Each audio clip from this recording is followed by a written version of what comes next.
Boa noite, igreja. Quantos estão felizes por estar aqui na casa do Senhor? Vira para quem está do seu lado e declara: você escolheu o melhor lugar para estar. Agora vira para quem está do seu outro lado também. Cara, você escolheu o melhor lugar para estar. Talvez você esteja achando estranho o pastor João não estar aqui. Ele tirou alguns dias de férias, ele e a Débora. As crianças estão viajando esse final de semana. Logo após a volta do retiro, eles tiraram alguns dias de férias. Então inclua isso nas suas orações, para que o Senhor possa trazer renovo físico, renovo espiritual, possa trazer renovo de visão, que seja um tempo de alegria, um tempo em que as alianças familiares ali possam se reforçar, amém? Quantos concordam com isso? Então ore aí, ore na sua casa também por eles, que eles possam voltar ainda mais animados, ainda mais cheios do fogo e da presença do Senhor. Amém? Glória a Deus. E Ele me deixou uma missão de pregar sobre um tema que eu preguei algum tempo atrás ali na Igreja Batista em Santa Felicidade. Você pode abrir a sua Bíblia em Apocalipse 22, a partir do verso 13.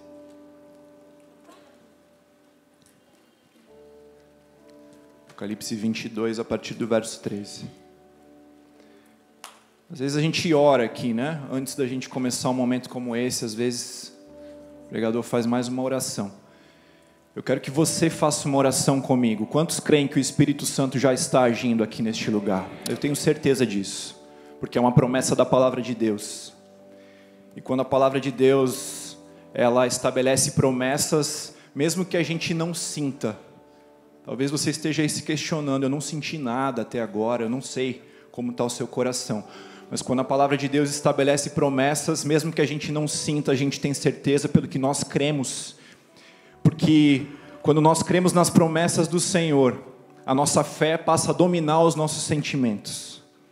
A nossa fé passa a estar acima dos nossos sentimentos. Então eu não sei como está o teu coração agora. Você já disse que você tem certeza que o Espírito Santo está aqui nesse lugar, mas eu quero que você clame agora: Santo Espírito, Tu és bem-vindo aqui no meu coração. Põe a mão no seu coração. Nós vamos iniciar esse tempo cantando esse refrão de uma forma bem simples, bem rápida, mas eu quero que você cante isso com todo o significado que essas palavras têm. Não cante da boca para fora, não jogue palavras ao vento, mas declare com a certeza de que o Espírito Santo está aqui neste lugar. Declare: Espírito Santo, Tu és bem-vindo aqui na minha vida. Tu és bem-vindo aqui na minha vida.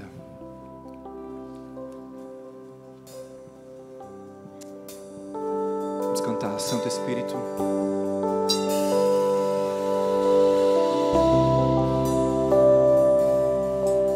Vem, Senhor, e flui aqui, amado Deus.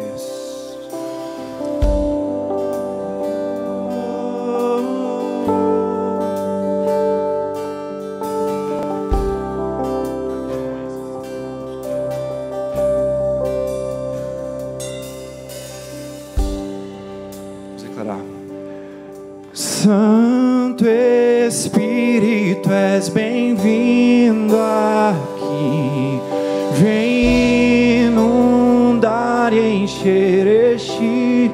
Declare sobre a sua vida: é o desejo do meu coração sermos inundados por Tua glória. Somente a igreja. Santo Espírito, vem, Senhor, vem, aumenta a Tua presença, em nome de Jesus. É o nosso clamor, é o nosso desejo nessa noite. Vem, Espírito Santo de Deus. Desejo do meu coração sermos inundados por Tua glória. Mais uma vez. E Santo Espírito, és bem-vindo aqui. Vem inundar e encher este. É o desejo do meu coração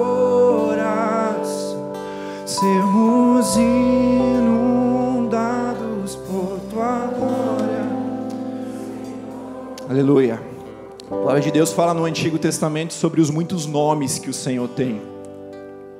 É interessante que quando você vai estudar a cultura dos povos que estavam ali ao redor do povo de Deus, do povo de Israel, eles tinham muitos deuses.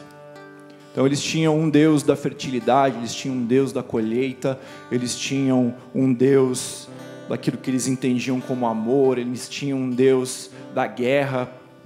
É por isso que quando Moisés está ali atendendo ao chamado do Senhor ali no Egito, a primeira coisa que ele faz quando ele vê a presença de Deus, ele pergunta: quem tu és? E a resposta do Senhor para ele é: Moisés, eu sou o que eu sou. Não adianta você tentar me limitar por nenhum nome, ou não adianta você tentar me conectar com nenhuma noção do que você conhece sobre Deus. Eu sou algo totalmente diferente, eu sou o que eu sou. Mas a palavra de Deus no Antigo Testamento, ela declara nomes sobre o nosso Deus. Ela fala sobre um Deus dos exércitos, sobre o Deus da justiça, sobre o Deus que é a nossa paz, sobre o Deus que é o nosso estandarte, que é a nossa bandeira. Fala sobre inúmeros nomes, que são quase que como se fossem apelidos, né? Tenho certeza que você conhece alguém que tem algum atributo físico meio diferenciado, e normalmente quando a gente é criança, quando a gente é adolescente, a gente dá apelidos para essas pessoas que têm a ver com os atributos delas. Não vou citar ninguém para não constranger os irmãos, mas talvez você já tenha lembrado, né? Tem o cabeleira, tem o tucano, tem tantos outros, né? Tem a ver com atributos daquela pessoa. E da mesma forma, ali no Antigo Testamento, o povo se relacionava com o Senhor dessa forma também. Eles entendiam os atributos e declaravam o que Ele era na vida deles. E é fundamental que você declare constantemente para Deus o que Ele é para você, o que Ele é na sua vida. E um momento como esse de adoração, nós sempre temos o dever de, assim como o Jeff falou aqui, lembrar dos feitos do Senhor, daquilo que Ele fez nas nossas vidas, daquilo que nós temos como gratidão, e declarar com as nossas palavras quem Ele é. Porque eu tenho aprendido sobre adoração que existem palavras de adoração que só podem sair da sua boca, porque só você viveu o contexto que você viveu, só você nasceu onde você nasceu, só você tem a família que você tem, só você passou pelas lutas que você passou, só você passou pelas vitórias que você passou. Então existem palavras de adoração, ou existem palavras a respeito de quem Deus é para você, que só podem sair da sua boca para o Senhor. Então, quando a gente está num tempo como esse aqui, adorando ao Senhor, a letra projetada, e às vezes quem está dirigindo fala: adore ao Senhor com as tuas palavras. Tem a ver com isso, com a gente encher esse lugar de uma adoração que ao mesmo tempo é individual, é única, mas encher esse lugar coletivamente de palavras que definem quem o Senhor é aqui para a Igreja Batista Alameda, aqui nesse tempo. E no Novo Testamento também Jesus, Ele mesmo se apresenta com alguns nomes. E principalmente o apóstolo João, ele percebeu isso de uma forma diferente dos outros evangelistas, e ele apresenta vários desses nomes para a gente. Então Jesus fala: eu sou o pão da vida, eu sou a ressurreição e a vida, eu sou o caminho, a verdade e a vida, eu sou a luz do mundo, eu sou a porta das ovelhas, eu sou o bom pastor. E tantos outros nomes como ele é conhecido no Novo Testamento. Outros livros também falam sobre nomes do Senhor, nos contextos das vitórias e da forma como Deus se manifestava ali diante daquele povo e diante daquela igreja. E nós vamos nesse tempo, você já abriu a sua Bíblia, fique em pé, vamos fazer aí um estilo old school. Nós vamos nesse tempo estudar sobre um desses nomes. Também é um livro escrito pelo apóstolo João, está lá em Apocalipse. E Jesus, mais uma vez, ele se apresenta, assim como em todos esses nomes que nós vimos aqui, ele está se apresentando, ele está se revelando a nós com esses nomes. Aqui Jesus se revela dessa forma. A gente pode ler juntos? Vamos lá? Eu sou o Alfa e o Ômega, o primeiro e o último, o princípio e o fim. Vamos ler mais uma vez. Eu sou o Alfa e o Ômega, o primeiro e o último, o princípio e o fim. Amém? Pode se assentar, pela graça do Senhor, a gente vai mergulhar juntos no que isso significa para as nossas vidas. Essa é uma expressão que está em algumas músicas que a gente canta, creio que todos já ouviram ou já haviam lido sobre ela. E um dia, no meu tempo com Deus, eu estava meditando sobre outra passagem, não lembro qual era a passagem que eu estava meditando, e aí quando eu estava voltando do meu tempo com Deus, essa passagem veio ao meu coração, eu sou o Alfa e o Ômega. E aí eu tive uma experiência muito preciosa. Eu perguntei para Deus ali na minha oração, né? Deus, o que isso significa? Que é aquilo que a gente aprende, mas que muitas vezes a gente não coloca em prática, da gente ter uma leitura dinâmica com o Espírito Santo da Palavra de Deus e um estudo dinâmico. Então, da gente ler as coisas, o que a gente não entende, a gente pergunta. Se você não entende ainda, aguarda, descansa. Em algum momento você vai entender. E eu tive essa experiência de perguntar, e o Senhor, a partir dali, começou a trazer um discernimento diferente do que eu tinha até então sobre essa expressão. Quando a gente... Ela é meio óbvia, por um lado, porque o próprio texto aqui, ele já traz um pouco do significado. Quando ele fala o primeiro e o último, o princípio e o fim, talvez você não saiba, Alfa e Ômega, a primeira e a última letra do alfabeto grego. Então ele está falando exatamente isso. Eu sou o primeiro e eu sou o último. Eu sou o A e eu sou o Z. Mas algo me intrigou quando eu estava meditando sobre o significado disso para a minha vida, porque a palavra de Deus fala em Salmo 90, versículo 2, antes de nascerem os montes e de criares a terra e o mundo, de eternidade a eternidade, tu és Deus. Um dos atributos do nosso Deus é a eternidade. Isso não tem a ver só com um Deus que não tem fim lá na frente. A eternidade tem a ver com um Deus que não é limitado pela forma como nós conhecemos o tempo.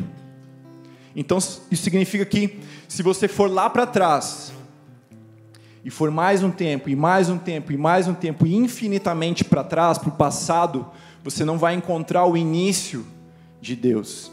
Isso significa que, se você for para o futuro, adiante, o máximo que você puder, infinitamente, você não vai encontrar o final do nosso Deus. Ele não é limitado pelo tempo. A eternidade tem a ver com isso. Então, quando você se depara com o conceito da eternidade, entende que Deus não é limitado pelo tempo da forma como nós conhecemos, ou como o kairos, o tempo humano. Então esse nome de Jesus, ele passa a ser um pouco estranho, porque ele está falando ali que ele é o primeiro e o último, que ele é o alfa e o ômega. Então eu creio, e aquilo que eu discerni ali tinha a ver com, cara, tem alguma coisa a mais de aplicação para mim e para a sua vida. E é isso que nós vamos estudar um pouco nesta noite. Então, primeiro, dividindo em partes, quero que você entenda por que Jesus é e quer se reafirmar nessa noite como o alfa da sua história. Origem. Abra sua Bíblia. Aliás, não precisa abrir porque tem aqui. Salmo 139, versículo 13. Tu criaste o íntimo do meu ser e me teceste no ventre da minha mãe. Eu te louvo porque me fizestes de modo especial e admirável. As tuas obras são maravilhosas e disso eu tenho plena certeza. Os meus ossos não estavam escondidos de ti quando em secreto eu fui formado e entretecido como nas profundezas da terra. Os teus olhos viram o meu embrião. Todos os dias determinados para mim foram escritos no teu livro, antes de qualquer um deles existir. Como são preciosos para mim os teus pensamentos, ó Deus, como é grande a soma deles.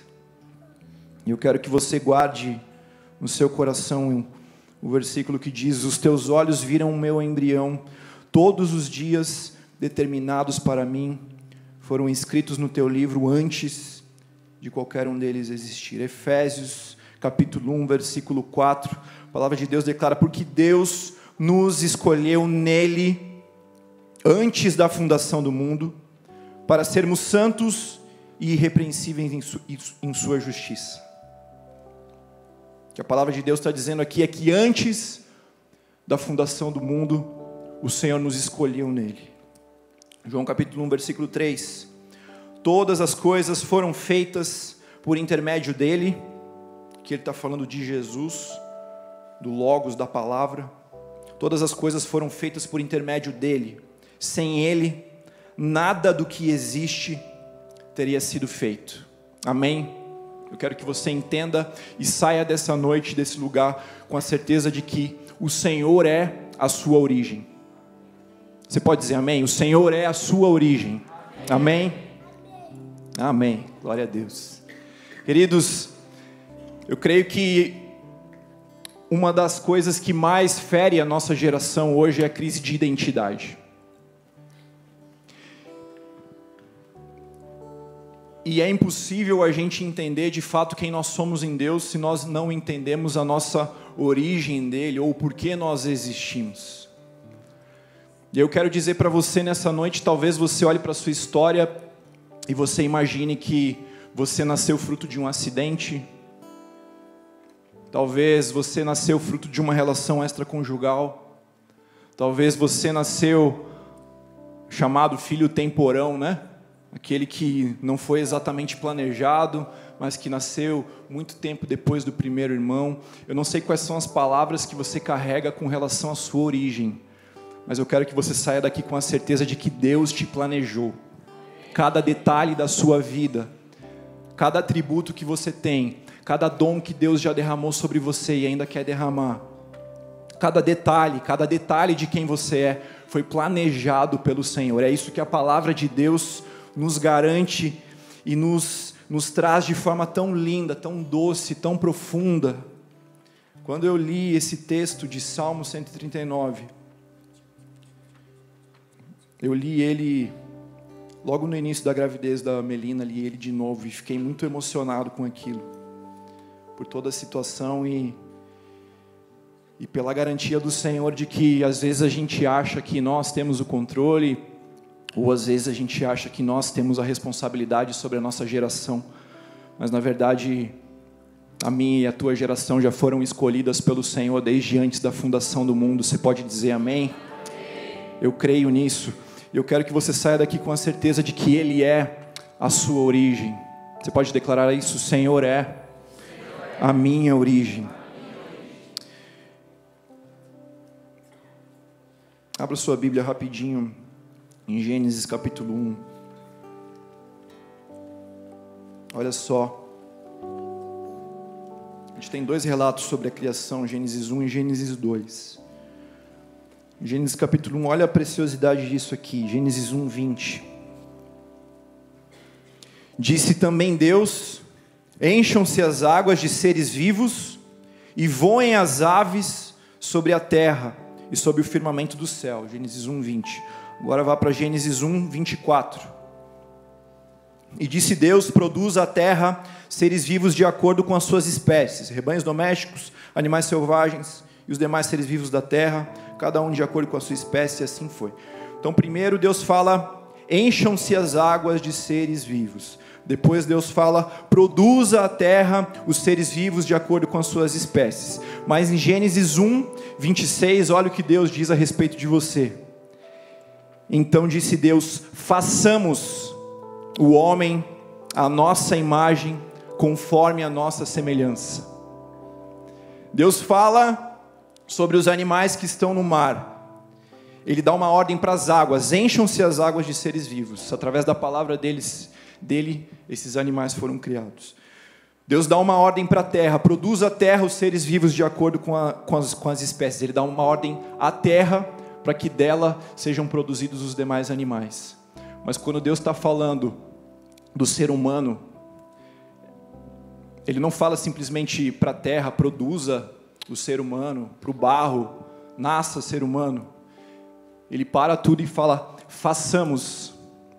E aqui é uma prova bíblica da Trindade: façamos o homem à nossa imagem e à nossa semelhança. Deus, e esse façamos tem a ver com Deus colocou a mão para me criar e para te criar. Ele não nos criou somente pela sua palavra, o que já seria incrível, e nós temos aprendido muito aqui sobre o poder das palavras. Mas quando Deus foi me criar, quando Deus foi te criar, quando Ele foi criar a humanidade, Ele fez questão de colocar a mão na gente. Isso significa que dentro da tua essência existe algo que grita para que o teu coração se reconecte com Ele. Isso significa que você nunca vai ser plenamente feliz longe dEle, porque Ele é a sua origem. É impossível você encontrar felicidade, realização, respostas para as questões existenciais se você estiver longe dEle, porque Ele é a fonte da sua vida, Ele é a origem da sua vida, Ele é o princípio da sua vida, Ele é aquele que te formou e que fez questão de colocar a mão em você, para dizer que existe algo dentro de você que precisa se reconectar com Ele para que você seja feliz e para que você seja realizado. Amém? E ainda sobre isso, queridos, ainda sobre o fato de Jesus ser o alfa, dele ser a origem, dele ser a fonte das nossas vidas, eu quero saber se tem alguém aqui que tem uma carteira de identidade. Se você tiver, traga aqui rapidinho. Não se preocupe que eu não vou mostrar essa foto horrível aí. Todo mundo tem vergonha, né? Da foto da carteira de identidade. Obrigado, querido. Coisa mais linda do mundo. Glória a Deus. Vou deixar aqui para a gente orar no final já. Na frente tem a foto, tem o dedo, tem não alfabetizado. Não, brincadeira, tem a assinatura do Joás. Quando você vira a sua identidade, o que é que você encontra aqui? O teu RG, ok? Mas tem a data de nascimento, tem o seu nome, tem da onde você veio e tem o nome dos seus pais. É como se o governo ou o sistema estivesse dizendo que essas coisas ajudam a definir a sua identidade. Vou deixar isso pregar para você então. Sobre o seu nome, querido. Quando você tem um encontro com Jesus, Ele muda o seu nome. Se você era chamado antes de ferido, você passa a ser chamado de curado. Se você antes era chamado de rejeitado, você passa a ser chamado de amado. Se antes você era chamado como alguém doente, agora você é chamado como alguém saudável.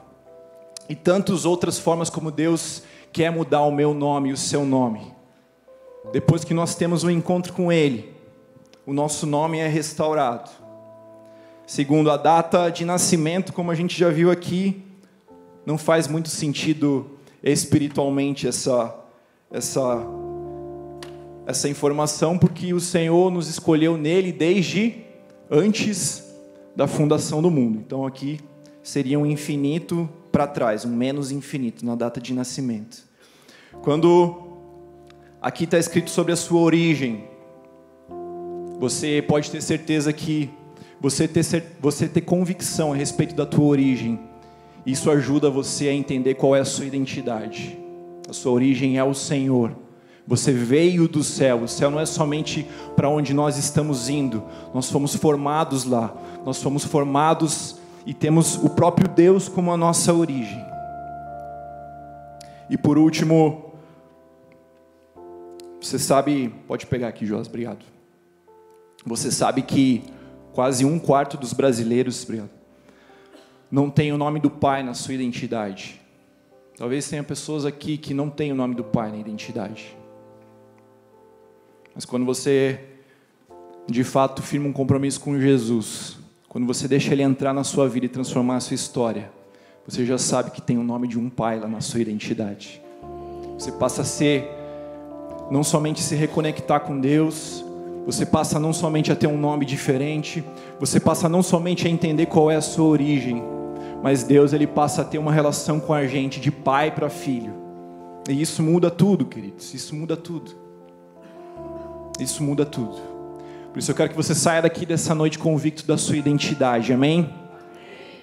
E eu creio que o Espírito Santo já está liberando cura aos nossos corações sobre isso. Jesus, Ele é, e Ele quer se reafirmar nesta noite como o alfa da nossa história.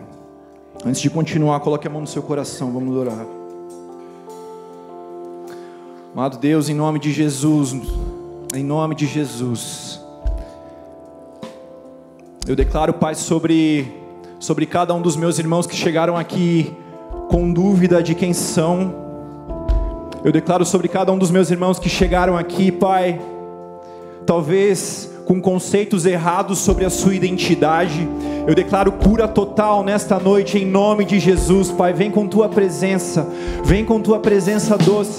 Nos envolve, Senhor, nos envolve com Tua presença, Pai. Libera cura sobre as nossas vidas, em nome de Jesus. Sobre palavras que foram liberadas sobre os Teus filhos, Pai. Eu repreendo em nome de Jesus palavras que talvez tenham deturpado a identidade dos Teus filhos. Repreendo em nome de Jesus e declaro que cada um sairá daqui desta noite, mais uma vez, com a convicção de que é amado do Senhor, e de que Jesus é de fato a nossa origem, o alfa da nossa história. Aleluia. Declare amém. Glória a Deus. Não sei o que esses meninos tomaram hoje, mas eu estou gostando desse negócio. Ai, meu Deus. O problema é que eu quero começar a cantar daí. Amém. Então nós já entendemos que Jesus é o alfa. Agora falta a segunda parte: Jesus é o ômega. Querido, entenda que Ele é o ômega porque Ele é o destino, a finalidade, o objetivo e o propósito da sua existência. Jesus, Ele quer se revelar como o fim, como a finalidade da sua existência. E isso passa por você entender, e foi exatamente isso que Deus falou para mim naquele dia, que Ele não é um meio para que a gente atinja os fins e os desejos que nasceram no nosso próprio coração. Ele não é um meio. Ele é o próprio fim das nossas vidas e da nossa existência. Ele é o próprio propósito das nossas vidas e da nossa existência. Ele é o destino das nossas vidas e da nossa existência. Isso significa que se Ele é o alfa, se Ele é o ômega, o que é que nós somos? Nós somos esse meio. Amém? Nós somos um meio para que os propósitos que Deus estabeleceu para essa geração, para esse tempo, se cumpram na terra. Nós somos um meio, nós somos a ferramenta para que os propósitos de Deus, de expansão do seu reino, nesta geração, nesta cidade, nesse país e sobre toda a terra se cumpram. Nós somos um meio. Mas muitas vezes nós lidamos com Deus como se Ele fosse um meio. E eu vou te dar alguns exemplos. A gente muitas vezes chega diante da presença de Deus barganhando com Deus. Eu creio que em algum momento todos aqui já fizeram isso. Quando a gente chega diante da presença do Senhor, tentando negociar com Deus, como se a gente tivesse algum poder de barganha com Ele. Senhor, está aqui a minha oferta. Ou, puxa, eu venho na igreja, eu leio a Bíblia, eu sou tão cheirosinho. Será que o Senhor poderia liberar essa bênção para mim? A bênção A, a bênção B, a bênção C, seja lá qual for. Só que o que acontece, queridos, quando nós lidamos com Deus como se Ele fosse um meio para que a gente atinja os fins que nasceram no nosso coração, nós estamos reduzindo o nosso Deus a qualquer outro falso Deus que existe por aí no mercado da fé. É exatamente isso, é exatamente assim como a maioria das pessoas que adoram a falsos deuses se relacionam com eles. Apresenta uma oferenda e pede algo em troca. Chega diante dos seus falsos deuses, faz algo, cumpre uma promessa, algo que pode envolver dor, que pode envolver dinheiro, ou qualquer coisa que seja, faz algo para tentar comprar o favor desses deuses, imaginando que existe barganha com eles, imaginando que eles são um meio para que elas atinjam um fim que existe nos corações delas. Ou seja, nós reduzimos o nosso Deus a um falso Deus, quando nós tratamos dele como se ele fosse um meio nas nossas vidas. E isso fica muito claro, queridos, quando a gente recebe uma bênção do Senhor e a gente sai fora da presença de Deus. Se você é crente há mais tempo, ou você lembra na sua vida disso ter acontecido, eu lembro de episódios da minha vida em que isso aconteceu, ou você lembra de episódios na vida de irmãos que oraram por algo, oraram por um emprego, oraram por um relacionamento, oraram por um favor, por uma cura, oraram, bateram a porta do justo juiz, receberam dele aquilo que queriam e foram embora. Essas pessoas não entenderam que Deus, Ele quer ser a finalidade da nossa existência. Ele quer sim liberar cura, Ele quer sim liberar bênçãos financeiras sobre a minha e sobre a sua vida. Ele quer que a gente reine nesta geração, Ele quer que a gente avance, mas essas são coisas que não deveriam consumir o nosso coração. E aí a gente aprende um pouco sobre o conceito de idolatria. Idolatria é justamente quando algo, a gente já liga aquelas coisas bizarras, imagens, cultos, né? Rituais, enfim, coisas que já estão na nossa mente quando a gente pensa em idolatria, mas principalmente imagens. A Bíblia fala muito de idolatria atrelando a imagem. Mas idolatria, querido, é tudo, ou um ídolo, é tudo aquilo que toma o lugar de Deus na sua vida. E aí quando você pede algo para Deus, recebe e vai embora da presença dEle, significa que aquela bênção, na verdade, era o que ocupava o lugar do Senhor na sua vida. E Deus não é um meio.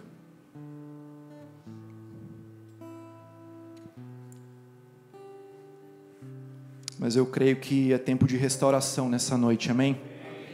Eu creio que o Espírito Santo já está mostrando aí ao seu coração, ao meu coração, quais são as coisas que podem estar ocupando o lugar de Deus nas nossas vidas. Que podem estar fazendo com que Ele se torne um meio. Pense um pouquinho aí. Será que se Deus pedisse para você entregar aquilo que você está pensando aí agora, aqui no altar hoje, você entregaria?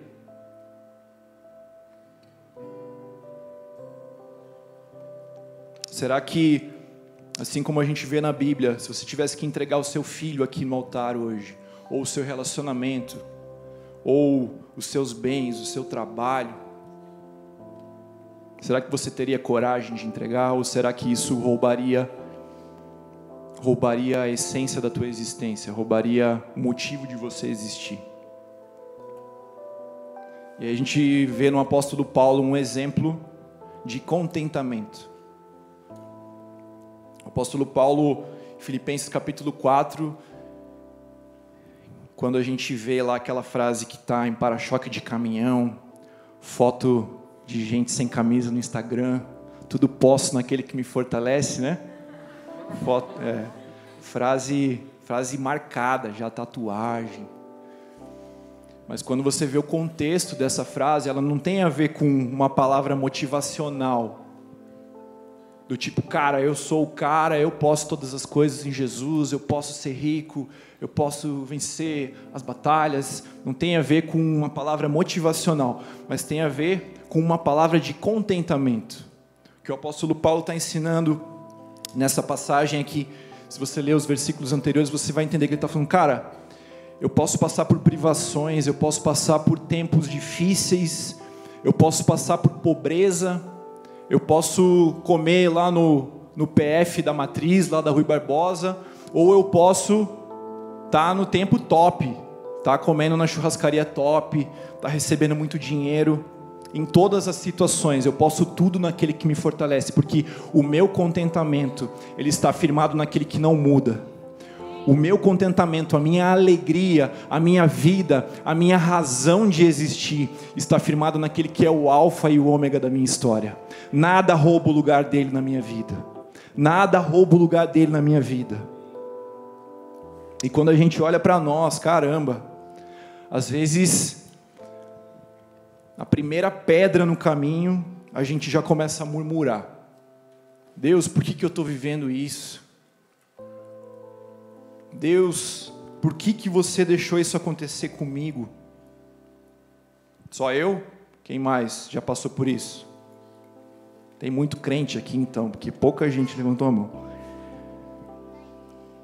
Por que isso aconteceu comigo, Senhor, né? Agora, o que a gente esquece muitas vezes é que não é só o dia ruim que pode roubar a alegria do Senhor do nosso coração e que pode roubar o lugar do Senhor do nosso coração. Mas as bênçãos também podem roubar o lugar do Senhor do nosso coração, como a gente acabou de ver aqui.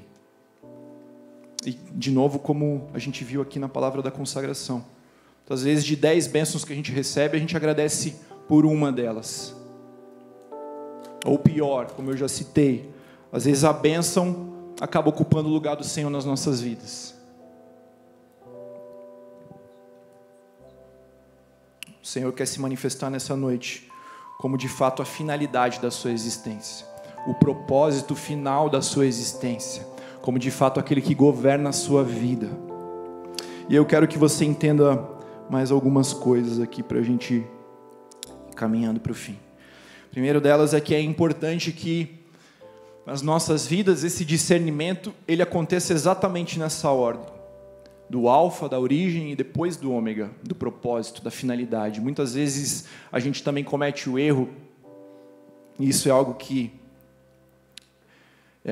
eu vivi e que eu tenho um testemunho recente sobre isso, que muitas vezes a gente questionar tanto o Senhor sobre propósito, sobre finalidade, sobre destino profético, né, que é uma palavra bonita. Às vezes a gente questiona tanto Deus sobre isso, e a gente se esquece que, na verdade, Ele nos chamou, Ele morreu na cruz não para a gente trabalhar para Ele, não para a gente ter uma função, mas Ele morreu na cruz para a gente estar com Ele. Então, muitas vezes, as nossas dúvidas com relação ao futuro e com relação à função no reino de Deus, a propósito específico no reino de Deus, elas acabam roubando de nós a alegria de estar no Senhor, de permanecer dele, de estar com Jesus. Por isso que eu disse que essas duas coisas elas sempre precisam acontecer nessa ordem. Quando o Senhor ele se revela como a nossa origem, como aquele que determina a nossa identidade, como aquele que determina quem nós somos. Quando nós temos convicção, quando nós atingimos a um nível de revelação profundo disso nos nossos corações, é quase que natural que os propósitos vão se revelando com o tempo. É uma consequência. Eu te desafio. E, na verdade, a palavra de Deus te desafia. Experimente estar mais com Ele. Experimente exercitar aquilo que também o apóstolo Paulo fala sobre estarmos constantemente em oração, que tem a ver com um espírito de prontidão. Senhor, eu estou atento em todo lugar, em todo tempo. Eu estou conectado com o Senhor, tentando entender alguma coisa, tentando receber uma palavra. E naturalmente, nesse contexto, quando a gente tenta se conectar com aquele que é o alfa da nossa história, quando a gente busca se conectar, estar perto, estar ligado com aquele que é o início, que é a fonte das nossas vidas, os propósitos eles vão se revelando naturalmente. E aí Deus me permitiu viver uma experiência muito legal essa semana, que tem a ver com isso. Eu ouvi... Deixa eu tomar mais um golinho aqui. Eu vi uma palavra que falava sobre prontidão, e fiquei com aquilo na cabeça, né? Que tem a ver com isso, com estar ligado nele, estar conectado com ele. E aí, eu estava saindo do meu trabalho um dia, e eu sempre compro pão de um menino, e eu vi que não era ele que estava vendendo, era outro menino que estava lá. Mas eu estava meio com pressa, acabei saindo e fui embora. Mas eu fiquei com aquilo na cabeça, cara, próxima vez que eu ver esse cara, eu preciso ir lá falar com ele. Aí, no segundo dia, eu fui falar com ele, né? Também estava com um pouco de pressa, mas falei, não, vou lá, eu compro um pão e vou falar com ele. Aí eu cheguei lá, cara, tudo bem? Qual é seu nome? Ele respondeu para mim, Jesus. Eu falei, cara, começaram a vir muitos trocadilhos na minha mente, muitos. Jesus vendendo pão, velho. Jesus, o pão da vida. Cara, eu fiquei muito impactado com aquilo. Eu percebi que ele tinha um sotaque diferente. Perguntei, cara, de onde você é? Eu sou da Venezuela. quando que você veio para cá? Pô, eu vim para cá em janeiro, mas você está sozinho aqui? Eu vim sozinho, minha família ficou, e eu vim. Cara, eu conversei ali, aí eu perguntei, né? Pô, pergunta mais idiota possível. Falei, cara, sua família é cristã? Tipo, não, né? O cara dá o nome dele de Jesus, é óbvio que eles são, né? Ele falou, sim, minha família é cristã e tal. Beleza. Aí saí com aquilo na cabeça, cara. O Espírito Santo me incomodando. Aí deu mais um dia, tava lá Jesus, né? Me esperando. De braços abertos. E aí, desculpa, eu no carro, cara. Daí eu tive um insight, assim, incrível. Falei, mano, eu preciso ter essa experiência. Eu preciso evangelizar Jesus, cara. Eu fiquei imaginando, e sério mesmo, eu tava dando gargalhada no carro, imaginando eu chegando lá e falando, Jesus, como é que tá a sua vida com Deus, cara? Jesus, será que eu posso orar com você? Como é que tá a sua vida de oração? E daí no terceiro dia da semana eu fui lá, mais um trocadilho, só que daí eu já fui mais objetivo. Falei, cara, preciso liberar alguma coisa na vida desse cara. E aí, eu cheguei lá, e aí, tudo bem, Jesus? Tudo bem? Tem pão? Não tem pão hoje, só tem sonho. Tinha um sonho e uma trança lá. E aí eu saí de lá com os sonhos de Jesus, levei para a célula os sonhos de Jesus. Foi algo profético ali, né? Mas, resumindo, né? Aí eu pude conversar de novo com ele. A gente se aprofundou um pouco ali. Daí ele me falou, cara, eu vim sozinho. A gente é refugiado, né? Refugiado de toda aquela situação que está acontecendo na Venezuela. Cara, sabe quando você olha para o menino e fala, cara, esse menino é bom, velho. 19 anos, cara. E eu fiquei me imaginando. É algo que a gente não consegue nem imaginar, cara. Você com 19 anos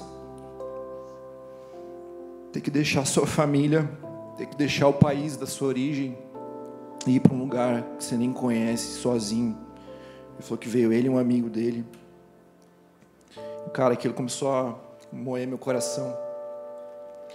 Você pensa, cara, imagina quanto esse cara está ganhando aqui, né, meu? E aí, também perguntei, ele falou que ele vai numa igreja ali perto do meu trabalho. Falei, bom, menos mal.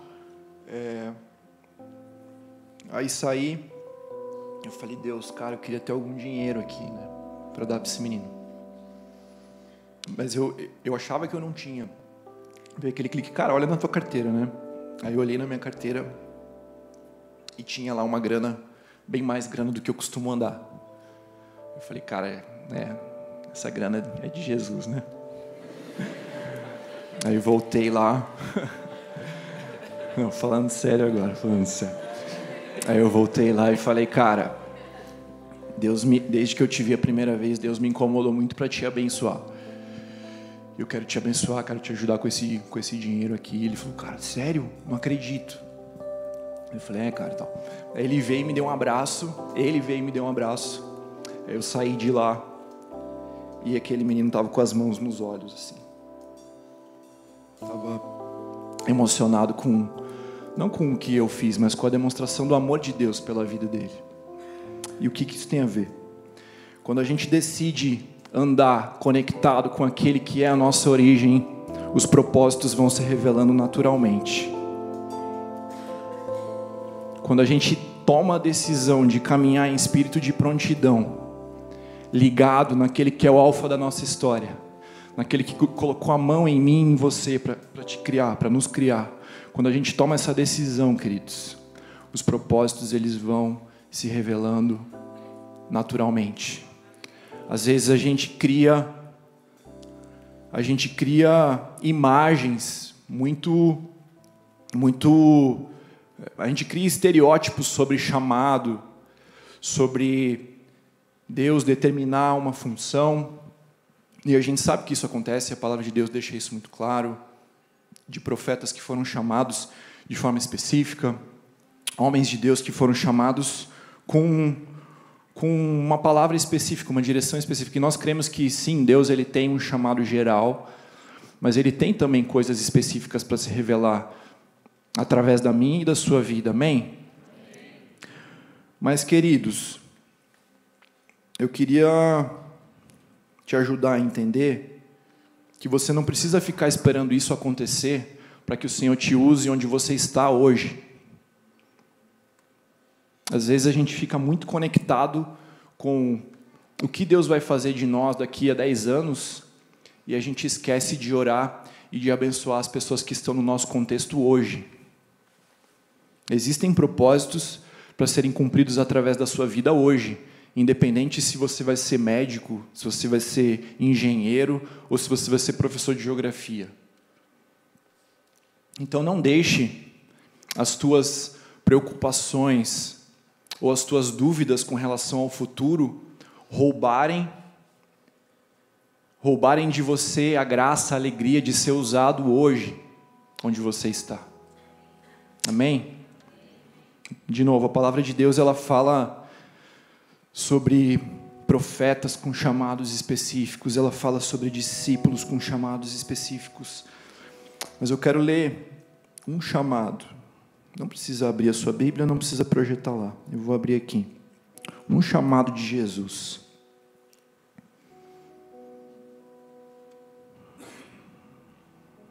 A gente sabe que ele chega para Pedro, ele fala: Pedro, eu vou fazer de você pescador de homens. Algo impactante. Já dizia ali, Pedro já tinha mais ou menos uma noção, cara, vai acontecer alguma coisa doida comigo. Mesmo sem ter total discernimento, ele viveu uma experiência ali em que ele recebeu uma palavra que ele guardou para a sua vida e, de fato, aquilo se cumpriu na vida dele. Mas quantos aqui lembram como foi chamado de Mateus na Bíblia? Eu não lembrava. Pouquíssimos. Eu vou ler para você como foi chamado de Mateus. Mateus 9:9. Saindo Jesus, viu um homem chamado Mateus sentado na coletoria e disse: siga-me. Mateus levantou-se e o seguiu. Esse é o chamado de Mateus. Se você está esperando uma palavra específica do Senhor com relação a propósito, saia dessa noite com a certeza de que Deus está te chamando mais uma vez. Vem, filho, me segue. Anda comigo. Me segue. Me segue que com o tempo você vai ser usado. Com o tempo os meus propósitos eles vão se revelando e vão se cumprindo naturalmente na sua vida. Mas o primeiro chamado de Deus para nós, o primeiro chamado de Deus, o primeiro chamado de Jesus para nós é: filho meu, vem e me segue. Jesus é muito simples. Jesus é muito simples. E é isso que Ele está falando para você nessa noite. Filho, deixa um pouquinho de lado as preocupações com o futuro. Filho, deixa um pouquinho de lado se daqui a 10 anos você vai estar na China, na Índia, na África, se você vai ser professor de matemática, se você vai ser advogado ou se você vai ser prefeito de Curitiba. Deixa isso um pouquinho de lado. Não adianta nada você se conectar com essas coisas se você não decidir dia após dia tomar a sua cruz e seguir Jesus. E quando a gente faz isso, a palavra de Deus nos garante que Ele se revela dia após dia como de fato o alfa e o ômega das nossas histórias. Amém, querido? Você pode ficar em pé?